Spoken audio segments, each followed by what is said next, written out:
En ces temps présents instables, il est très utile de rappeler quelques leviers achats responsables qui permettent de renforcer et de pérenniser la relation fournisseur. Je suis Nathalie Paillon, experte achat responsable, et je vous donne quelques clés de lecture sur l'environnement économique à l'aune des achats responsables. Les fournisseurs sont une source de valeur tant au titre des actifs de l'organisation que du capital que constituent ces fournisseurs. C'est un capital immatériel.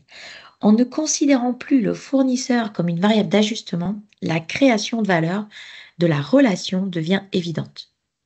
Le premier levier est bien évidemment la collaboration. La collaboration a un caractère multidimensionnel du fait de sa construction autour de préoccupations à la fois opérationnelles et contractuelles. Alors, comment fait-on pour développer la collaboration? Eh bien, développer la collaboration, c'est développer le capital fournisseur et on peut s'appuyer sur différents éléments. D'abord, une relation basée sur la confiance.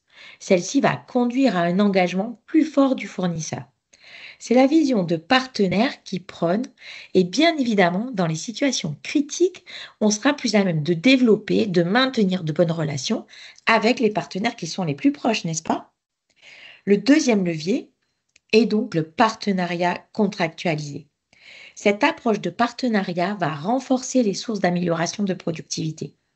Le carnet de commandes est connu, il est plus facile d'organiser, de planifier la production, d'anticiper les investissements, etc. Mais en temps de crise, cette organisation peut se trouver complètement chamboulée. Alors, il est absolument essentiel de repréciser les priorités de l'organisation donneuse d'ordre vers les fournisseurs afin que ceux-ci puissent comprendre les nouveaux enjeux et organiser leur capacité de production de manière adaptée. La logique de partenariat contractualisé va permettre aux fournisseurs de gérer le carnet de commandes, élément essentiel pour gérer sa trésorerie. Le dernier levier est donc logiquement la bonne gestion des délais de paiement. C'est-à-dire qu'il est essentiel que les donneurs d'ordre puissent payer leurs fournisseurs en temps et en heure.